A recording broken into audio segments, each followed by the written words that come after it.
I'm Kevin Taylor. I'm one of the campus pastors here at Cedar Creek Church. Thank you so much for joining us to worship today. If you have not done so, we want to encourage you to download our app just so you have all the information and links available for anything Cedar Creek that can be with you. And if you are new here, there's a link on the social media platform you're on that says new here. Just click that, give us a little information about you, and we would love to send you a free shirt, just our way of saying thank you so much for worshiping with us. There's a chat feature, again, on the social media platform that you're on. If you have any questions, want to make any comments, we would just love to hear from you. So please engage with that chat feature because there's an online host on all of our platforms. We would love to hear from you. And be sure to check out the links that are available there also. Plenty of links to help you connect. In just a minute, we're going to be joining our senior pastor, Philip Lee, for a life applicable message. But before that, let's get to some worship music.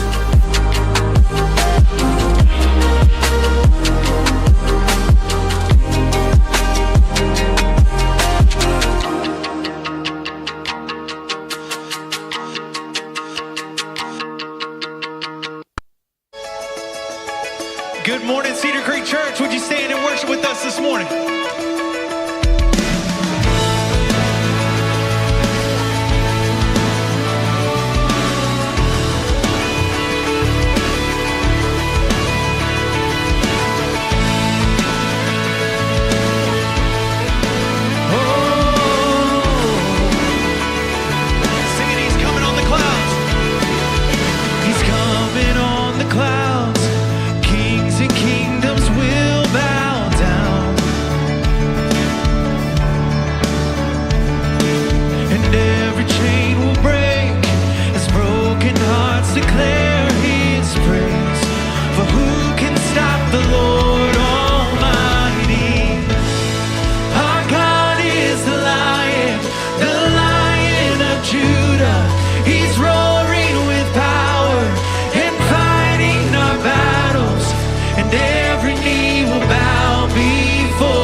He's roaring with power and fighting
Give him the praise. Come on this morning.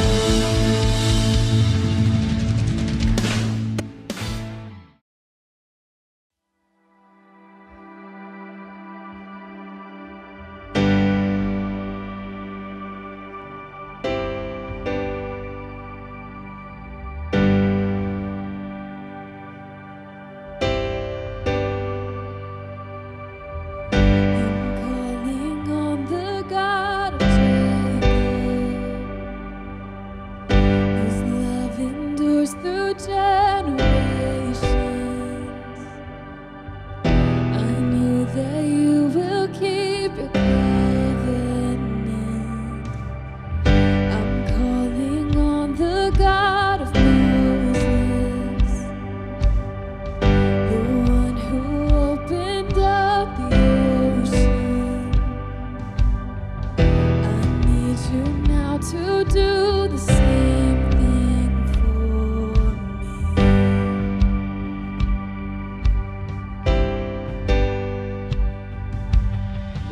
Oh God, my God, I need you. Oh God, my God, I need you now. How I need you now. Oh rock of ages, I'm standing on your faithfulness, on your faithfulness.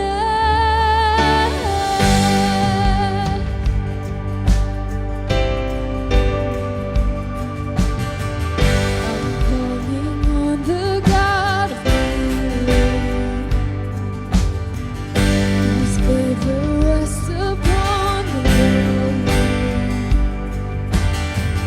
I know with you all things are possible.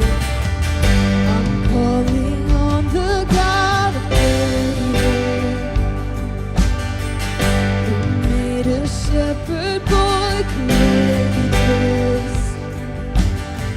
I may not face Goliath, but I've got my own giants.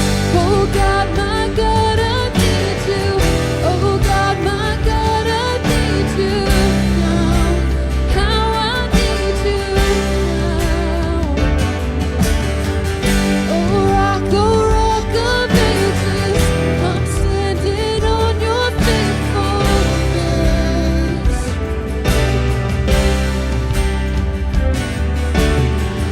Oh God, my God, I need you.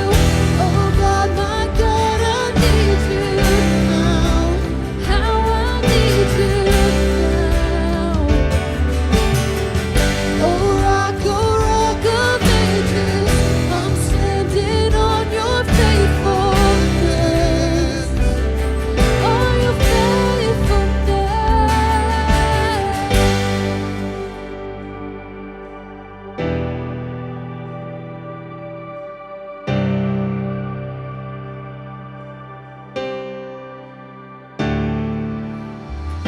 You heard your children then, you hear your children now. You are the same God, you are the same God. You answered prayers back then, and you will answer now. You are the same God, you are the same God. You were providing then, you are providing now. You are the same God, you are the same God. You moved in power then, God move in power now. You are the same God, you are the same God. You are a healer then, you are a healer now. You are the same God, you are the same God. You are a savior then, you are a savior now.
and fill me again.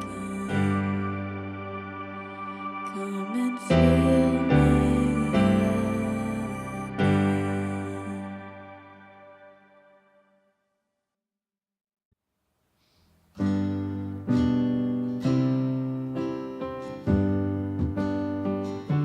How I long to breathe the air of heaven, where pain is gone and mercy fills the streets, to look upon the one who bled to save me and walk with him for all eternity.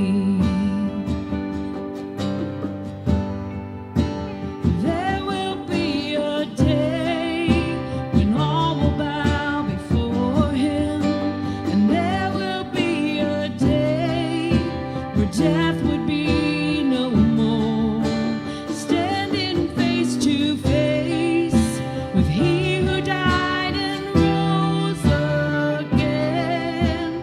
Holy, holy is the Lord. In every prayer we prayed in desperation, the songs of faith we sang through doubt and fear, and in the end we'll see that it was worth it when he returns to wipe away our tears. There will be a day when all will bow before him, and there will be a day where death would be no more, standing face to face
Happy New Year, everybody. Welcome to 2023, and I can't think of a better way to start the year than worshiping together. So thank you for connecting with us for this very special online New Year's Day service here at Cedar Creek. You know, the thing about a new year is it leads to mixed emotions. We kind of face a New Year's with some sense of excitement, a fresh start, turning over a new leaf, a new beginning. And maybe for some of you, the best part about 2023 is the fact that it's not 2022. Maybe it's been a difficult year for you and you're looking forward to a new and fresh year. Also, a new year can bring a sense of uncertainty and fear. You know, if the last couple of years have taught us anything, is that we never really know what's around the corner. We don't know what we're going to face in any given year. And so I think the question for us to wrestle with as we start 2023 is not what's the year going to bring, or what's the year going to be like, or what's going to happen to us, because the truth is we're going to face some good and some bad circumstances in the new year. We're going to have some successes this coming year, and we're going to fall flat on our face sometimes. That's just the reality of life. And so I think the question for us to enter this new year with is, how are we going to respond to those circumstances? How are we going to respond when good things happen? How are we going to respond when bad things happen? And maybe the bigger question is, who are we trusting in those up and down circumstances of life? And so today I want to look at what is one of my favorite events from the Gospels. It's actually recorded in Mark's Gospel, the 5th chapter, beginning with verse 35. And so if you have a Bible or a Bible app, I want you to turn to Mark chapter 5. If not, there's some notes available on whatever platform you're watching on. And while you're looking that up or pulling out your notes, let me give you just a little context, a little background. This is fairly early in Jesus' ministry. The disciples have sort of joined him, and they're starting to gain a little momentum. Jesus is starting to teach a lot and heal, and he's starting to draw pretty big crowds. In fact, so much so that he's often having to teach from the front of a boat while in the water off the shore, because the crowds press in. And so that's what Jesus is doing this day.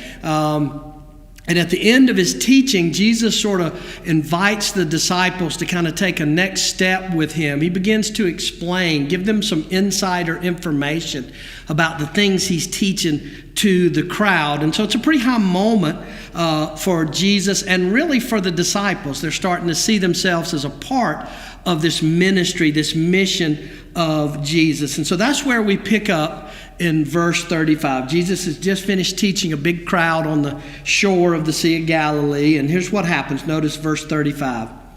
It says, "That day when evening came, he," talking about Jesus, "he said to his disciples, 'Let us go over to the other side,'" meaning the other side of the lake.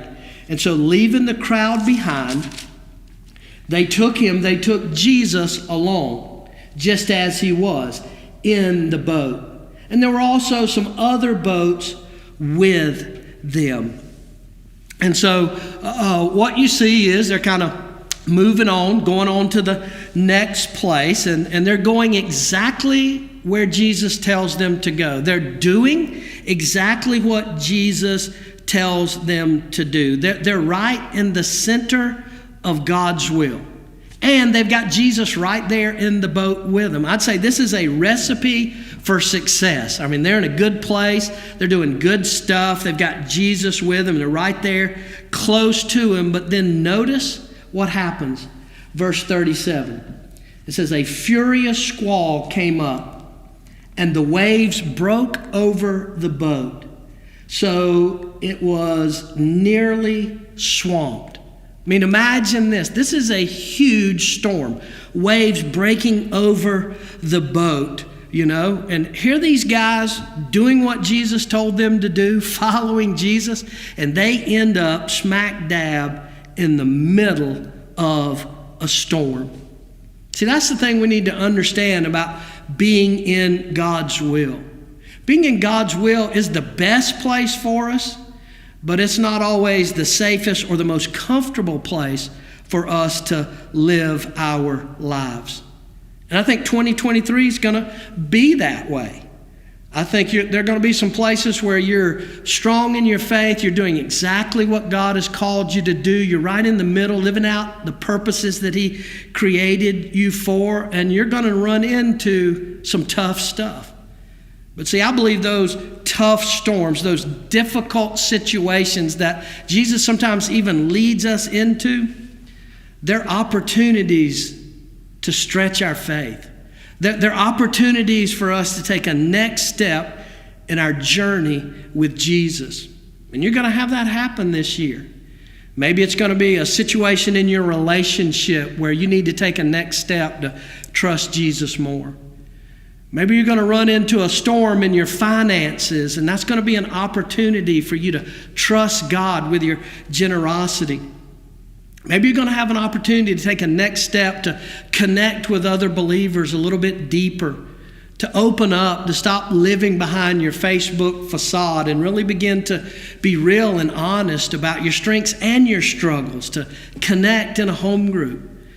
You're probably going to have some opportunities to take some intentional steps of faith. Maybe being more intentional about having conversations about Jesus with unchurched people and in your work, in your neighborhood. Those opportunities are going to come. And you just need to understand that taking those steps, following Jesus across that lake is not going to lead to some kind of peaceful, easy feeling life. But it is going to lead to a more meaningful, more purposeful life. And here's the great thing. It's going to take you to a deeper connection with Jesus. See, the good news for the disciples is, yes, they were in a really bad storm, but Jesus was in that storm with them. You know, we just finished celebrating Christmas. It's all about God with us, Emmanuel, God with us. But that truth doesn't end when we take down the manger scene and take down our Christmas decorations. You know, we've talked all month during December that it's just part of the story. It's just the beginning of the story, the birth of Jesus, of God with us. That what started in a cradle would ultimately lead to a cross, and what happened on that cross would lead to a crown. And because of Jesus' victory over our greatest enemy, death and the grave, and our own sin and our own flaws and failures, that we can live in hope. The hope that Jesus is with us. That hope is not in the absence of storms or difficult circumstances. It's that Jesus is with us in those storms. The problem is when you're in one of those storms and the waves are crashing over the boat and you're pretty sure your boat's going to sink and you got no solution in sight, Jesus doesn't often feel close. In fact, it causes you to wonder in those difficult moments of life, is he there? Does he even care? And that's certainly how the disciples felt. Notice in verse 38, it says, Jesus was in the stern of the boat, sleeping on a cushion. And the disciples woke him and said to him, "Teacher, don't you care if we drown?" Lord knows we've all been there. I know I have in my life, those difficult moments where I wonder, is God there? Does he even care? Does he even hear my prayers? Does he even want to make a difference in my circumstances? I think it's interesting to note this, and it's easy to overlook. It says that Jesus was sleeping on a cushion. You know what that tells me? That Jesus was intentionally sleeping.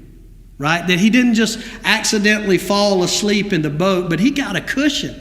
You know, if you're hanging around this afternoon and you get on the couch and you get a pillow, you get a cushion, you're planning to take a nap. Jesus was planning to sleep. Now, I want to be careful here. I don't want to read into the text what's not there. But I do know that Jesus knew they were going to go through that storm. And I do know that the text says that he intentionally chose to lay down and sleep. And I'm sure he was tired from teaching, but I think there's more to it than that.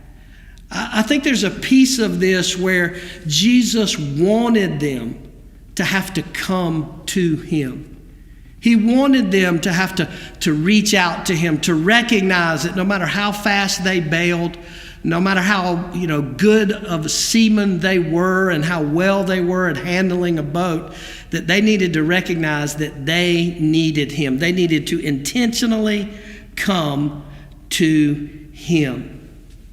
And I think that's what Jesus wants from us. He wants us to come to him when the storms of life hit. I think the other thing I notice is that their prayer, their cry for help for Jesus, this was not some pretty little "now I lay me down to sleep" prayer. Their prayer, their cry to Jesus was somewhere between a complete desperate cry for help and a complaint that Jesus wasn't keeping up his end of the bargain, that Jesus wasn't doing his job. But here's the amazing thing to me, is that even though the way they approach Jesus doesn't fit our, pretty little prayers or our pretty little sanitized idea of what prayer is like, Jesus responds to their prayer. Notice verse 39. It says, he, talking about Jesus, he got up, rebuked the wind, and said to the waves, "Quiet, be still." And then notice, then the wind died down, and it was completely still. That's amazing to me. Now, I know in the very next verse, Jesus will chastise them for their lack of faith. But before he does that, he calms the storm. He responds to their plea, to their recognition of their need for him. I think that's the thing we need to understand about prayer and about Jesus with us in our storms of life. Jesus doesn't respond to our ability to manage the situation, to our strength and how much we've got it together and can figure out solutions. Jesus responds to our recognition of our utter and complete and total need for him. Next week here at Cedar Creek, we're kicking off a 21-day prayer journey together as a church. And I can't think of a better way to start the new year for us individually and collectively as a church family than to pray, to focus on prayer. Prayer has always been the foundation of every move and work of God here at Cedar Creek in our 30-year history. And I believe that will be that way for this coming year. I'm convinced that the impact we as a church can have in 2023 is not going to be determined by the size of our church, how many new people we can reach, and how big our church can grow.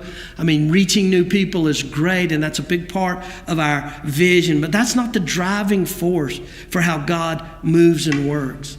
I don't think it's going to be our creative ideas, all the new strategies and things that we can come up with to live out the mission and vision of Cedar Creek Church. I think those things are great, but I don't think that's where the impact of our church and our community and around the world is going to come from. I'm convinced it's going to come from our recognition as a church of just how desperately we need God to move. And that's why I'm looking forward to the first 4 weeks of this year and this prayer journey. And part of this prayer journey is going to be a series of messages where we're literally going to teach through the Lord's Prayer, this model prayer, and discover that Jesus didn't give us that prayer just to memorize and pray back as some kind of rote religious ritual.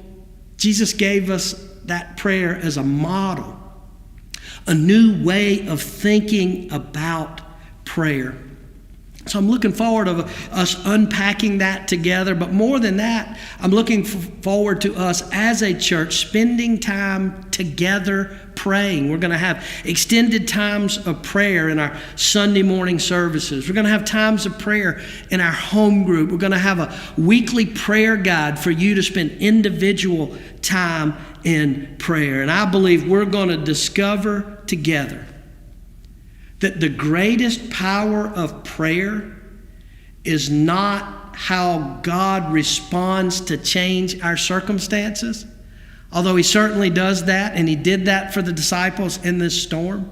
But I think the greatest power of prayer is going to be how that prayer changes us. And you see that with the disciples. Notice what happens in verse 41. It says, they were terrified. I mean, they'd gone from being afraid of the storm to now they are terrified that Jesus could speak and calm the storm. And notice they ask each other, who is this that even the wind and the waves obey him? You know, I looked up that word terrified in the Blue Letter Bible online, and it's the Greek verb phobeo. Not Fabio, the guy with the long hair, but phobeo. And that word not only means to be afraid or be in fear, but it also means to be in awe. To just be totally blown away in a reverent awe of like, who is this? What kind of God is this? See, when you recognize that, it's bigger than your circumstances being changed by God. But now God is changing you and how you see him. Interestingly, that Greek word phobeo is where we get our English word phobia. And you know, a phobia is a type of fear, but it's not just a fear like scared because of circumstances. It's a fear that controls you. A phobia is a fear that kind of determines what you do and don't do.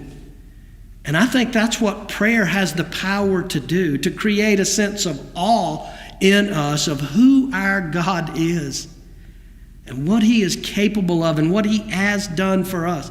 And that fear, that awe, that reverence literally begins to change the way we live.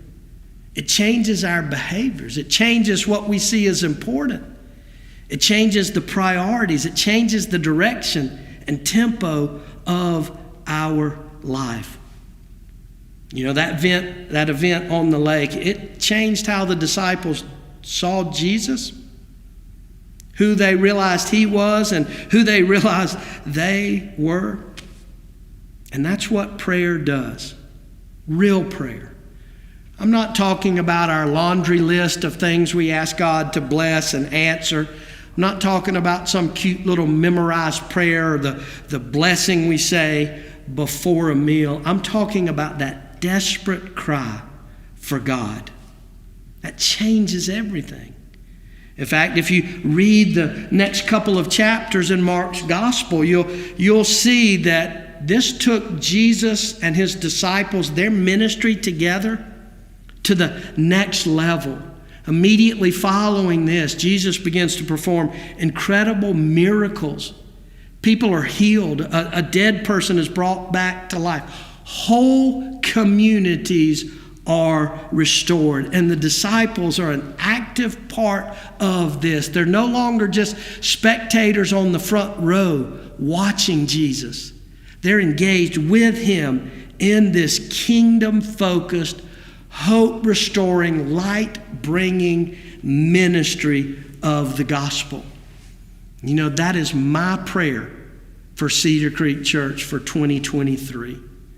That we would, from a desperate posture of prayer, from a new perspective of who God is and how we get to be a part of being a part of his kingdom moving forward, that lives would be changed, that hurting people would be healed. There's no shortage of desperate people in our community and around the world today. We're all in a storm. Life is a storm. But we've been blessed to have Jesus in our boat. We are in the boat with him. Imagine the people around us who are going through this same storm, but without the hope that Jesus brings. And so I want to encourage you today as you're celebrating New Year, whatever you're doing today, as you're watching all the football games that are on today and the rest of the next couple of weeks, as you're making your resolutions, as you're taking down your Christmas decorations, whatever you're doing this holiday weekend, I want to encourage you to spend a few moments, either together as a family or just right there by yourself, to carefully and prayerfully consider making a commitment this year, 2023, to make prayer, authentic prayer, a more consistent part of your daily life. And I want to ask you to commit to being a part of this 21-day prayer journey with us here at Cedar Creek. And I don't mean just dipping your toe in the water every now and then, showing up for a Sunday service or two. I'm talking about fully engaging in this call to prayer for our church family. I don't know what that looks like for you, but I just want to encourage you to prayerfully consider taking that next step. Church family, I can't wait to see what God has in store for us in 2023. And you know what? I can't think of a better group of people for me to do that together with than you, our Cedar Creek Church family. Happy New Year, everybody. Let me pray for you. Lord, I thank you so much for the gift of a new year. We don't know what it brings. We don't know how many days we have, but we have this moment, the gift of this moment right now. And so, Father, I pray that we as a church would learn to pray at a deeper level, that we would connect with you on a level that we've never experienced in our lives, that we would be known as a place of prayer. Because I know, Lord, as we pray, as we desperately cry out to you, as we come with our complaints, our frustrations, as we authentically pour out our hearts to you in prayer, we know, God, that you respond and that we are transformed by it. And just like the disciples, when they got out of that boat on the other side of that storm, they saw a whole new level of life, of meaning, of purpose, so much bigger than themselves. And so, God, that's our heart's cry for 2023. We love you, Jesus, and we wait expectantly on you to move and work among us, your people. It's your name we pray. Amen.